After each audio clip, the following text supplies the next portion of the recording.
Η ηρεμία δεν είναι κάτι που μπορείς να βρεις στη μοναξιά. Και ούτε χρειάζεται να απομονωθείς και να δουλέψεις με τον εαυτό σου μέχρι να μπορέσεις να είσαι καλά.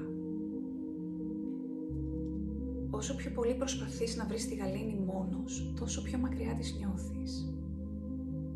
Θέλεις την αλήθεια? Η ηρεμία ανθίζει εκεί που υπάρχει σύνδεση, εκεί όπου υπάρχει χώρος, αποδοχή και ασφάλεια. Αυτός είναι ο λόγος που δημιούργησα το The Hypnostoryteller's Home, μια κοινότητα ανθρώπων όπου δεν ψάχνουμε την τελειότητα, ψάχνουμε απλώς έναν χώρο να υπάρχουμε πιο ήρεμα και απαλά. Αν θέλεις να επιλέγεις την ηρεμία στην κάθε σου μέρα συνειδητά, κάνε κλικ στο σύνδεσμο κάτω και έλα μαζί μου, μπες στο σπίτι.